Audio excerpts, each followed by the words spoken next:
Alright, everybody, welcome back to an episode of the 12 Team Podcast. This is the host with the most 12. Of course, my boy 16. He don't be up on these right now, but he did have a wonderful time at Mania live in Las Vegas.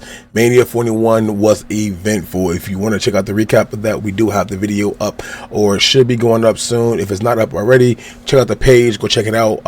It should be one of those, the WrestleMania 41 recap video. But to get into it, you guys are all here. You know what it is. It's One Piece season, baby, and we're back with chapter 1146, Motion in Stillness. Now, this chapter right here, it starts off very good with what we see with the cover art. And that is Uti and Pepe just got rescued, of course, by Yamato, and now Uti is looking on and telling Yamato that she will forever be inside her debt and follow her for life, for saving not just her life but Pepe's life as well. So being one of those followers or supporters that Yamato has, now coming in strong with Pepe and Uti is bringing Pepe along, of course, by default. But now she has two of them, kind of very similar to how Odin went out, and when Odin got his retainers that came up there with two people as well. It was Kiku and Izo, the two brothers that ended up joining. One joined Whitebeard, one stayed around there, went to the future, of course. But yes, we do have that going strong. Not to the future, but one stayed where he was at in the capital, and the other one went and joined the Whitebeard Pirates. Now, going on strong. I love seeing this because now we have some retainers that is under Yamato's belt. We're going to see Yamato's journey continue to go strong and go from there. But to get right into it, we are looking on. We seeing Gunko as she landed upon the ship that Colin was riding, with, of course, the Straw Hats up on there, Jinbei, Usopp, Brook, and Nami. And as she lands, they're all looking on. Who is this? This person has to be an intruder. Who are you? This has to be one of the human intruders that went there that the Council Guards can handle. And now, as she's simply saying this, she says, whoa, don't you dare call me a human. We are gods. Gods. Sounds like Inaru or the Celestial Dragons is what Usopp is saying, and he remembers, he looking on to that like, And Nami simply replies back as well, what would a god want with children of Elbaf? And that question is a question that we all wondered that ended up getting answered at the very end of the chapter. So stick tuned real quick, because that question was a question that was going around for quite some time now, and I'm glad that we do get the answer for it, because, well, somewhat of the answer for it. But to keep going through with it, Colin, of course, is pissed because he wants his friends back. You have his friends tied up inside some type of paralysis that they're in right now, and they're all motionless, well, not motionless, but conscienceless, and they're all sleepwalking away towards an arrow, just following and going from there. And Gunko simply says, Colin, hey, watch your tongue, boy, because Colin isn't going to play with you. Now, we do have a lot of things going on the island right now itself, such as a lot of the higher class, I guess, warriors of Elbaf are handling and taking care of those nightmares that's coming in. But the nightmares aren't in front of the Straw Hats right now. In front of the Straw Hats is Gunko. And Gunko simply tells them that, hey, yeah, we're trying to take them to the Holy Land. And Nami says, wait, Holy Land? You mean Marijois? Are you a celestial dragon then? Is what Jinbei then asks. And of course, Usopp is freaking out and going insane. But at the same time, he's looking on like, wait, you kind of don't fit the description of a celestial dragon. You're not ugly or annoying. You definitely aren't one of those. And then Brook jumps in, and it's weird to see that Brook knows what this is. And I want to see how much Brook totally knows, because he's hiding a lot. Remember, Brook was alive before. He was a pirate before Roger was even, but when Roger was a startup pirate at that. The Rumbart Pirates is running free. Brook knows all of them, and he simply tells Gunko, oh, you must be a holy knight. The very same Gunko says. And Usopp is like, what does that even mean? capture all those kids, turn them into slaves. You know what's going on. And as Usopp is speaking, Gunko simply lets an arrow come out, and the arrow starts chasing down. But of course, Nami is going to step up to the plate. Nami is always trained to go at times. She's TTG 2 times, trying to go time to get it. But she simply calls out Zeus and sends Zeus into a Thunder Shark tempo mode and throws Zeus trying to get the heat off of Usopp at Gunko. But Gunko simply redirects the attack and shoots it right back at Nami. And Nami, as she takes off running, she simply is finna get attacked by Zeus. Zeus is screaming out, "Get away, get away, get away. I'm so sorry what's gonna happen to you. Get away. Please don't let me hit you, Miss Nami." And then strike. Boom. Electrocution starts happening. Zeus is saying, "I'm sorry, Nami," but it's not Nami. It's actually Brook that's getting electrified. Nami just ran behind Brook, and it's A-OK. Straw Hats are all good. Nami is behind Brook with her tongue hanging out like, "You're all good. No need to thank me. Let's just go ahead." And now Usopp is up, and Usopp's like, "You know what? I got this."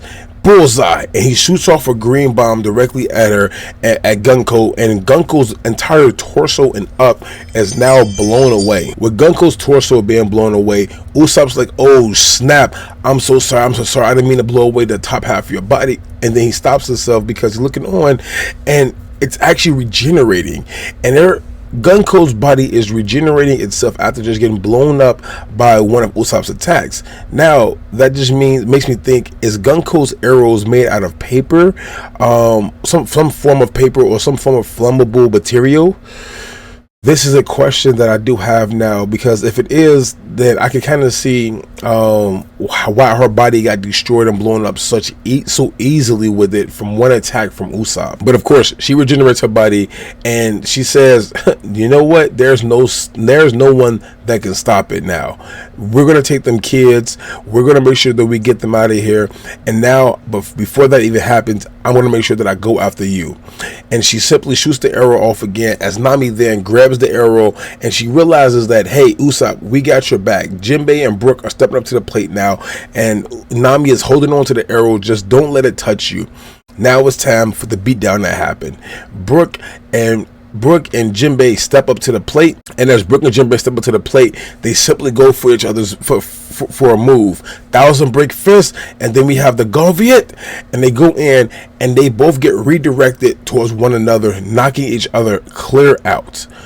But as that's happening, we still see around the world, around Elbaf, that we have Dory, Bragi, the rest of the giants, all sitting there doing what needs to be done to ensure that the entire world will be safe. Gunko has different views though. Gunko was simply saying whichever side has the giants plead their allegiance to will have the profound effect of the outcome of this war, meaning that whoever has the giants on their side is going to be the ones that come out on top, which is why they're trying to capture the children now, and not just capture the children, but bring them on, train them up, and probably boost them up a little bit to just get ready for the end of the war, end of the world, whenever that comes. But now with Jinbei and also Brook both knocked down, Nami is now targeted, and the hockey is very strong within Zeus.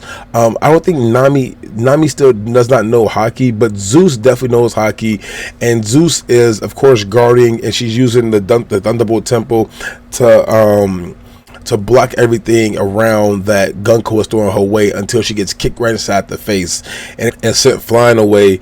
Usopp now thinks it's time for him to step back up to the plate and shoot off a beam. As he goes to shoot off one of his skull bombs again, Gunko simply just dodges it completely and charges in with a knee, striking Usopp and knocking his jaw and dislocating it basically.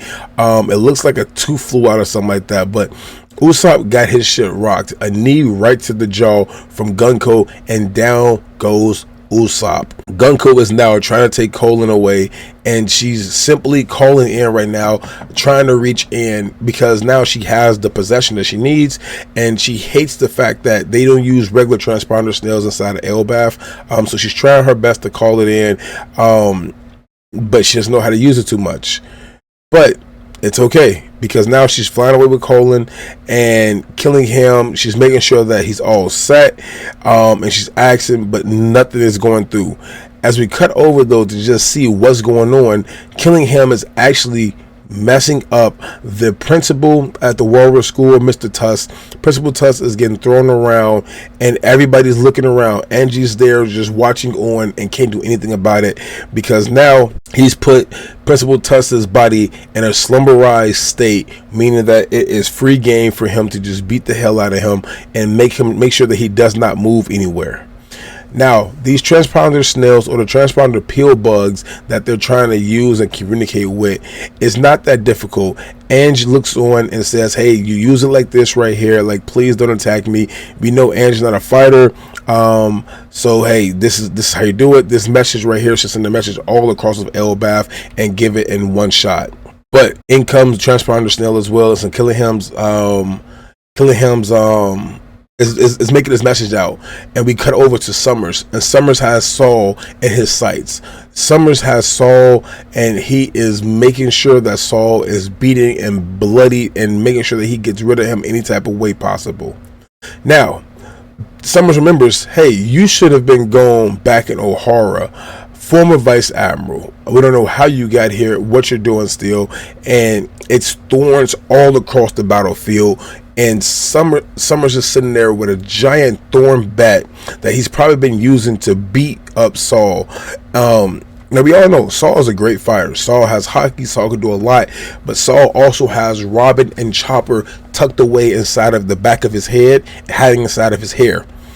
And he's simply saying, he let them know, hey, don't make a sound, stay back there, do not come out. I'm going to need your help later on to save the children, and right now I just need you to just hold your ground tight and don't make a sound. So now we have Robin and Chopper, and they're both covering their mouths, trying not to scream, but they're both crying, of course. Well, Chopper's crying, and we see a look of sadness on the face of Robin, of course, and she's going through it. She hates the fact that Saul is getting punished, and I'm pretty sure Robin's going to come out inside of her demonic form and definitely take out Summers. Need be, somebody has to.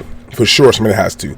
But before that, we do get a flashback, and we simply look at it. In the flashback, we see that King Harold had got, I guess, offered or was told that the services that they're going to use is going to be being a mercenary.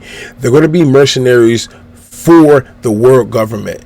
And now these are the giants right here. King Harold did it, but then that stupid Harold had to go ahead and screw it up by getting himself whacked. As he got whacked, of course, Loki took him down, which means we're probably going to, Summers knows how this happened, and Summers knows just probably exactly how it happened as well, or he probably doesn't even know too much, but he does know for a fact that, well, he probably does, because when they came there, they knew who Loki was. They went after him and simply just slaughtered him. Gunko and Shamrock did. But I'm pretty sure Summers knows who King Harold is, and he knows that he lost to Loki and got himself demolished. And then that set the giants up for to basically become their own free people and not follow in the footsteps of mercenaries for hire to go ahead and protect the world government. So going through that, we do see a lot of things now, and we have a lot of things set inside play. We have Gunko having her way with Jinbei, Brooke, Usopp, and Nami, and then end up taking away Colin. We have the giants of Elbath warriors still taking out all of these nightmares as well, going through. Usopp is down for the count with a broken jaw.